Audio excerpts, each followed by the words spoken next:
১ থেকে ১১ শুধু কেন ১২ ইস্টবেঙ্গলে মিথ্যাচার। ১ থেকে ১১ শুধু কেন ১২ গতকাল ইস্টবেঙ্গলের সাথে হয়ে যাওয়া একটা খুবই খেলো সস্তা মিথ্যাচার নিয়ে একটু আলোচনা করব। তো গতকাল আমি এই বিষয়ে দুটো অডিও প্রকাশ করেছিলাম। একটা হচ্ছে একটু সকালের দিকে করেছিলাম, আর একটা করেছিলাম সন্ধ্যের দিকে, মানে আপনাদের যখন অনেকটাই রাত, সেটা করেছিলাম আমাদের লালটু বাবুর এই লাইভটা শোনার পর। তো আমাদের লালটু বাবু জেনে শুনে হোক বা না জেনে হোক, ভুলবশত হোক, উনি কিন্তু ওই যে একটা গতকাল যে চিঠিটা নিয়ে খুব হইচই হচ্ছিল, যে চিঠিটা নিয়ে কিছু নেড়িকুকুর ইস্টবেঙ্গলকে গালমন্দ করছিল, যে ইস্টবেঙ্গল নাকি আহ, অন্যায় কাজ করেছে, এটা সেটা বলছিল। সেই চিঠিটা প্রকাশ করে ফেলেছে। যে করে হোক উনি প্রকাশ করে ফেলেছেন, ওনার কাছে এসেছিল এবং উনি পয়েন্ট ধরে ধরে চিঠিটা পড়েছেন। উনি চিঠিটা বাংলায় তর্জমা করেই পড়েছেন। আপনারা ওনার ওই চ্যানেলে গিয়ে, ইউটিউবে গিয়ে আপনারা দেখে নিতে পারবেন। আমার চ্যাট ফোরামে শেয়ার করে দিয়েছি লিঙ্ক। তো ঘটনা হচ্ছে যে যেভাবে একটা পাবলিককে মুরগি করার চেষ্টা করা হচ্ছিল, ভারতীয় পাবলিক তো রোজই মুরগি করা হয় না, মানে আমি জানি না, আমাদের দেশে আগে ছিল দুটো ক্যালেন্ডার ছিল, একটা গ্রেগরিয়ান ক্যালেন্ডার ছিল, যে ইংরেজি ক্যালেন্ডারটা, আর একটা ছিল হচ্ছে শকাব্দ। আমরা চাইনিজ ক্যালেন্ডার ঢুকে গেছে, মানে কোনো দিন কুকুর নিয়ে, আজকের দিনটা কুকুর, কালকের দিনটা ইন্ডিগো, পরশু দিন অন্য কিছু, আজকে বোধহয় কোনো একটা মসজিদ টসজিদ নেই, মানে রোজই কিছু একটা আইটেম থাকে পাবলিককে একটু ডিস্ট্র্যাক্ট করার জন্য। পাবলিক তো মুরগি, শুধু মানে কোনো দিন আমি দেখি ছাগল দিবস নেই, কারণ পাবলিককে আমরা ছাগল ভাবি। তো 1 থেকে 11 পয়েন্টটাকে সরিয়ে রাখা হয়েছিল। 12 নম্বর পয়েন্ট কী ছিল, যে এত আমি 1 থেকে 11টা নিয়ে আলোচনাটা করব, সেটাই আসল, সেটা আপনারা জানুন, এটা আপনাদের প্রকাশ করা হয়নি, কারণ আপনাদেরকে মুরগি ভাবা হয়েছিল বা ছাগল ভাবা হয়েছিল। তো 12 নম্বর পয়েন্ট ছিল হচ্ছে, এত কিছু করার পরে যদি কিছু হয়, আমরা এই বছরটা চালিয়ে দেবো, না সরকারকে দরকার নেই, না না কেন্দ্রীয় সরকারকে এর মধ্যে নাক গলানোর দরকার নেই, আমরা এই এই এই মৌসুমটা আমরা চালিয়ে দেবো ক্লাবরা। কিন্তু প্রথম 1 থেকে 11 পয়েন্ট, এবার 1 থেকে 11 পয়েন্ট কী রয়েছে সেটা আমি একটু গল্পের আকারেই বলি। 1 থেকে 11 মধ্যে রয়েছে সেই সব পয়েন্টগুলো যার জন্য এফএসডিএল এই বছর দরপত্র জমা দিতে পারেনি বা টেন্ডারে অংশগ্রহণ করতে পারেনি। তার মধ্যে মূল দুটো বিষয় হলো যে রেলিগেশন, প্রমোশন রেলিগেশন থাকা চলবে না লিগে। আরেকটা হলো যে এই যে লিগটা, এই লিগের মালিকানা থাকবে এফএসডিএল এর হাতে বা এআইএফএফ এর হাতে থাকবে না। এই দুটো হচ্ছে মূল শর্ত। হ্যাঁ, তো এরা কি বলেছে 1 থেকে 11 মধ্যে, যে এই শর্তগুলোর জন্য টেন্ডারে কেউ অংশগ্রহণ করতে পারেনি, তো আপনারা এই শর্তগুলো অবিলম্বে সরিয়ে দিন, তারপর টেন্ডার প্রকাশ করুন, আপনারা এই ডিসেম্বরের মধ্যে শেষ করতে হবে। এবং যদি দরকার পড়ে আমরা 12টা ক্লাব, 13টা ক্লাব আমরা এই বছরটা চালিয়ে দেবো, আর কারোর নাক গলানোর দরকার নেই। মানে সরকার যে বলেছিল যে এই বছরটা অর্থ জোগাড় করে চালিয়ে দেবে, না বলছে দরকার নেই, আমরা চালিয়ে দেবো, কিন্তু আপনারা এই টেন্ডারটা করুন, কারণ একটা মেয়াদি একটা সমস্যার সমাধান আমরা চাই। এবার দেখুন, মানে আমাকে অনেকে চ্যাট ফোরামে বলছে যে এফএসডিএল চালালে কী আপত্তি, আমি বলছি না, কোনো আপত্তিই নেই। আর লিগ যে কেউ চালাতে পারে, এফএফ চালাতে পারে, এফএসডিএল চালাতে পারে, ইস্টবেঙ্গল খেলবে, সেই লিগে খেলবে। এবং আমি বলবো যে আপনাদের আবার একটু মনে করিয়ে দিই যে চলছিল তো আইএসএল, ভালোই চলছিল, মানে আইএসএলটা খারাপ কিন্তু চলছিল, একটা একটা ব্যবস্থা চলছিল। তো এটার সমস্যাটা হলো এই জন্য যে এএফএফ কনস্টিটিউশনে একটা বদল ঘটেছিল। এবার এএফএফ কনস্টিটিউশনে কেন বদল ঘটেছিল, মানে আমার কল্যাণের চুলকে, মানে খেয়ে কাজ নিয়ে গিয়ে চুল করতে যাবে না গোটা ব্যবস্থাটাকে, যাতে করে আপনার ওকে গালমন্দ করতে পারেন। দেখুন, কল্যাণ খুব একটা কর্মদক্ষ নয়, কোনো ব্যাপারে খুব একটা দক্ষ নয়, কিন্তু ও এতটাও দক্ষ নয় বা অদক্ষ নয় যে ও একটু বেশি চুলকে একটা ঘা করবে। একটা সিস্টেম, যেটা সিন্ডিকেট সিস্টেম চলছিল, ও নিজে থেকে এটা করতে যায়নি, করতে বাধ্য হয়েছিল, মানে এআইএফএফ কনস্টিটিউশনে বদল। তার কারণটা যেটা বলেছি আমি, ভারতীয় কেন্দ্রীয় সরকারের স্পোর্টস কোডের জন্য, স্পোর্টস কোডের মধ্যেই এই ক্লজগুলো আছে, প্রমোশন রেলিগেশন বা লিগ স্ট্রাকচারের মালিকানা কাদের হাতে থাকবে। সেই নতুন স্পোর্টস কোড ভারতের কেন্দ্রীয় সরকার আমদানি করেছে। সেই জন্যই এআইএফএফ কনস্টিটিউশনে বদল করতে হয়েছে। কেন না, এআইএফএফটা কেন্দ্রীয় সরকার যে স্পোর্টস অথরিটি অফ ইন্ডিয়া মানে তার আন্ডারে রয়েছে। তা বিসিসিআইটা শুধু নেই, বিসিসিআই এই জন্য নেই, বিসিসিআই শুরু থেকে অনেক অর্থ রয়েছে, তো তারা এর বাইরে রয়েছে, ঠিক আছে। বাইরে থাকলে আপনি আর্থিক অনুদান পাবেন না, যেটা অল ইন্ডিয়া ফুটবল ফেডারেশন পায় ভারতের কেন্দ্রীয় সরকারের হাত থেকে। এবং এবার তাহলে বলতে হবে স্পোর্টস কোডে কেন বদল হয়েছে। স্পোর্টস কোডে কেন বদল হয়েছে কারণটা আমি পুরোপুরি পরিষ্কার নয় আমার কাছে, কিন্তু যতদূর কোথাও বোধহয় পড়েছিলাম যে যে অলিম্পিক অ্যাসোসিয়েশন এখানে কিছু ক্লজ ওদের আছে, কিছু আপডেট হয়েছে রুলস অ্যান্ড রেগুলেশনসে, যার ফলস্বরূপ কেন্দ্রের স্পোর্টস কোডটাকে আপডেট করতে হয়েছে, ঠিক আছে। এবং ফুটবল কিন্তু এই অলিম্পিক ইভেন্ট, অলিম্পিক্সে আপনার ফুটবল আর রয়েছে, এশিয়ান গেমসে রয়েছে, তো এইসব ইভেন্টগুলো যেগুলো আন্ডার অলিম্পিক্স রয়েছে সেগুলোকে আপনার মোটামুটি স্পোর্টস কোড, অলিম্পিক্সের রেগুলেশনস এগুলো অ্যালাইন করা হয়েছে। আর তার ফলস্বরূপ আপনার এআইএফএ কনস্টিটিউশনটা বদল করতে হয়েছে। তো এখন আমাদের লালটুবাবু যেটা বললেন যে উনি চিঠিটা পড়েই বুঝতে পারছেন এই দাবিগুলো আসলে এফএসডিএল লিখে দিয়েছে, এবং সত্যি 1 থেকে 11 পয়েন্টটা সত্যি আপনি শুনলে আপনিও বুঝতে পারবেন এফএসডিএলও চায়। কিন্তু ঘটনা হচ্ছে এইটা নিয়ে মানে কে কী করবে, মানে এটা বলছে সুপ্রিম কোর্টে গিয়ে বলুন এটা যেন বদল করে দেয় ওরা। সুপ্রিম কোর্ট তো এই ব্যাপারে মানে সুপ্রিম কোর্ট এখানে কী করবে,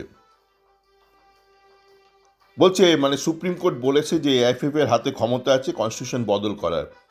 হ্যাঁ, ক্ষমতা আছে, সুপ্রিম কোর্ট বলেছে রোজ রোজ আমার কাছে আসার দরকার নেই, তোমার কনস্টিটিউশন তুমি বদল করবে। আপনাদের পাড়ায় ক্লাব থাকতে পারে, তার কনস্টিটিউশন থাকে, আপনাকে সেই কনস্টিটিউশন অনুযায়ী বদল করতে হয়। কিন্তু আপনাকে মাথায় রাখতে হবে আপনি তো যা তা করতে পারেন না, আপনার তো একটা স্পিরিট অফ কনস্টিটিউশন থাকে, কনস্টিটিউশন কিছু এলিমেন্ট থাকে, কন্টেন্ট থাকে, আপনি কতটা বদল করতে পারবেন। আর যে মূল কথাটা বললাম, আপনার কনস্টিটিউশনটাকে তো অ্যালাইন করতে হবে স্পোর্টস কোডের সাথে। রুলস অ্যান্ড রেগুলেশনস নিয়ে যাদের আপনাদের ন্যূনতম ধারণা নেই, আর গভর্নিং রুল থাকে, যেমন ওই আনোয়ার আলীর ওই লোন কেসে হয়েছিল যে লোন রুলটা কেন্দ্রীয় স্তরে মানে ফিফা থেকে বদল করেছিল, সেই জন্য এআইএফএফকেও বদল করতে হয়েছিল। তো আপনি তো এআইএফএফ কনস্টিটিউশন যা ইচ্ছা তাই করে দিতে পারেন না, আপনার ক্ষমতা থাকলেও, মানে বদলের ক্ষমতা রয়েছে, কিন্তু কতটা বদল আপনি করতে পারবেন। তো এই ধরনের অশিক্ষিত দাবি দাওয়া যখন কেউ করে তো সত্যি সন্দেহ হয় মানে এরা কত মানে সস্তার ইতর বা ছোট লোক বা চিটিংবাজ।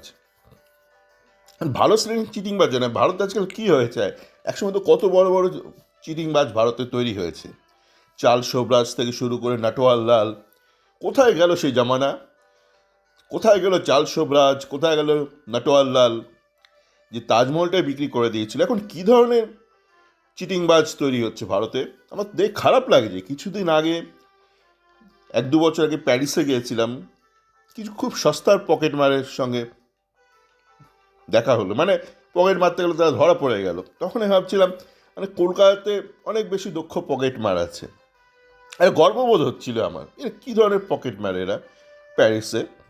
তো এখন আমার যখন চাল শোভরাজ এদের জন্য আমার গর্ববোধ হয়, কি বড় বড় ছিল আমাদের দেশের চিটিংবাজরা। এখন এরা কারা এই চিটিংবাজরা, বোকা বোকা কথাবার্তা বলছে, দিন আনি দিন খাই চিটিংবাজ এরা, এমন মিথ্যে কথা বলছে।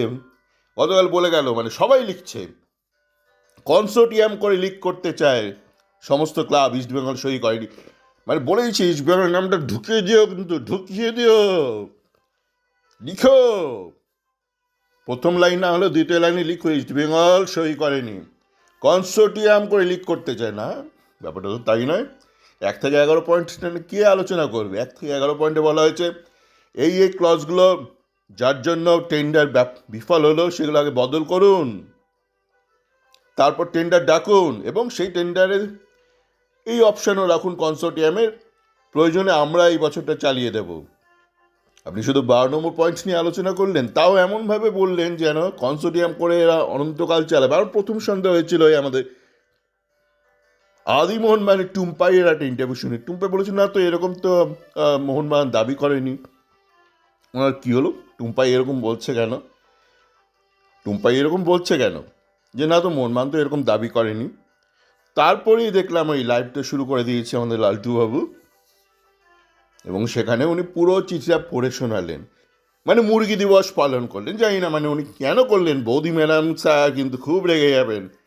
মুম্বাই থেকে বৌদি ম্যাডাম স্যার বলবে তুমি চিঠিটা পড়ে দিলে, তুমি বুঝতে পারোনি চিঠিটা আমি পাঠিয়েছি, আমি লিখে দিয়েছি, তুমি পড়ে দিলে। লালটু তুমি পড়ে দিলে চিঠিটা, এরকম বেইজ্জত করে দিলে। আর কিছু পাবলিক আছে কেন ইস্টবেঙ্গল সই করেনি, মানে আবারও বলছি দেখুন, এফএসডিএল মানে যাদের এফএসডিএল তাদের খুব ক্ষমতাবান, রাজনৈতিক মহলে তাদের ওঠা বসা শুরু থেকেই, মানে রাজনৈতিক লোকদের সাথে ঘেঁষাঘেঁষি করেই তাদের উত্থান, তাহলে অনেক ক্ষমতা। তো তো তারা এআইএফএ কনস্টিটিউশনটাকে বাতিল করে দিক না, কি দরকার। দেখুন মুদ্রা কথা হলো, যেই লিগ চালাক ইস্টবেঙ্গল খেলবে সেখানে, কোনো আপত্তি না। এতদিন তো খেলছিল ইস্টবেঙ্গল এফএসডিএল লিগ, তো এফএসডিএল তাহলে যে এত ক্ষমতা আছে, একটা ঐশ্বরিক ক্ষমতা আছে, একটা হেরিটেজ ক্ষমতা আছে, সেই ক্ষমতা বলে ক্যান্সেল করে দিক। স্পোর্টস বলুক সরকারকে, কেন্দ্রীয় সরকার স্পোর্টস কোডটা পুরো বাতিল করে দাও, এফএ কনস্টিটিউশন বাতিল করে দাও, শুধু 2টো পয়েন্ট কেন পুরোটাই বাতিল করে দাও। তার করে অলিম্পিক্সটাকে তার কিনে নিক, এত কিছু কিনে নেওয়া হচ্ছে, অলিম্পিক্সটা কিনে নিক, সমস্ত কোড বদলে দিক ওরা, এত ওদের তো অনেক ক্ষমতা আমরা জানি। এবং আমি বলবো কি, গতকাল তো আমরা দেখছিলাম ইন্ডিগোর ব্যাপারটা দেখছিলাম, 6 মাস আগে একটা নোটিশ দিয়েছে সরকার, তাও 6 মাস বাদে ঘুম ভেঙেছে সরকারে, বলছি এই কি তোমরা এখনও কিছু করোনি, এখনও করোনি। আমি তোমরা বিশ্বাস করেছিলাম কি এরকম ক্লায়েন্ট পেলে খুব ভালো হতো। যখন ইন্ডিয়া ছিলাম আর আমেরিকাতে একটা ক্লায়েন্টের কাজ দিয়ে 6 মাস বাদে বলে এই তোমারই ডেলিভারি দেওয়ার ছিল, দিলে না, তো এর না আমার খুব ভালো লাগছে। এ মনের মানুষ সরকার। যাকে তো ইন্ডিগো একটা সমস্যায় পড়ে গেছে না, আজকে আর ইন্ডিগো নেই, এটা বললাম না, আজকে আমার চাইনিজ ক্যালেন্ডার একদিন একটা থাকে, কোনোদিন কুকুর থাকে, কোনোদিন ডলার থাকে, কোনোদিন ইন্ডিগো থাকে, আজকের অন্য কিছু বিষয়।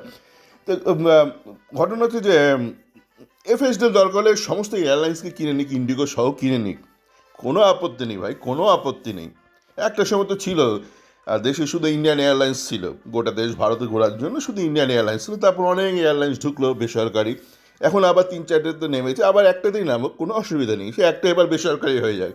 ছিল একটা সরকারি, সেই থেকে এদিক ওদিক অনেক বেড়ে আবার একটা থাক বেসরকারি, কোনো আপত্তি নেই। এফএসডিএল এয়ার কি ভালোই না লাগবে, এফএসডিএল এয়ার 30 বছর যখন ধরুন এফএসডিএল পরিচালিত টায়ার 1 খেলবে, কলকাতা থেকে গোয়া যাবে তখন এফএসডিএল এয়ারে যাবে, কলকাতা থেকে চেন্নাই যাবে এফএসডিএল এয়ারে যাবে, কলকাতা থেকে হায়দ্রাবাদ এফএসডিএল, না হায়দ্রাবাদ তো নেই না, ভুলে গেছি, বা কলকাতা থেকে ভুবনেশ্বর যাবে এফএসডিএল এয়ারে, না ট্রেনে যাবে, ও এফএসডিএল ট্রেন করে দিই, কোনো আপত্তি নেই, কোনো আপত্তি নেই।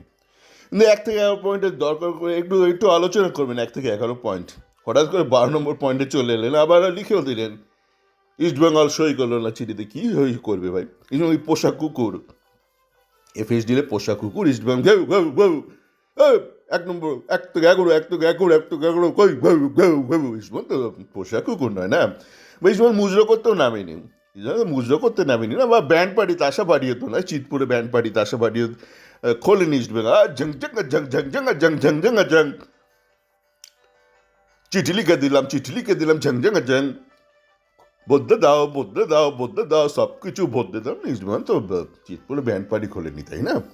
তাহলে ভালো থাকবেন, আর একটুখানি মাথাটা খাটিয়ে চিটিংবাজিটা করার চেষ্টা করবেন। হ্যাঁ, না তো খুব লজ্জা লাগে। কোথায় নাটোয়ার লাল, কোথায় আমাদের শোভরাজ, কী সব ছিল একটা জামানা। আর মুরগি ছাগলে ভরে গেছে, মানে যারা শুনছে তারাও মুরগি, যারা মুরগি করতে চাইছে তারাও মুরগি, মানে শুনেছেন মুরগি মুরগি করতে চাইছে, ব্যাপারটা এরকম হয়ে গেছে আমাদের দেশে এখন। মুরগি মুরগি করতে চাইছে, ছাগল ছাগল ছাগলামি করছে, ছাগল ছাগলামি ঠিক আছে, মুরগি মুরগি করতে চাই, কী কোথায় গেল, কোথায় আমাদের দেশটা নামছে। হলে ভালো থাকবেন।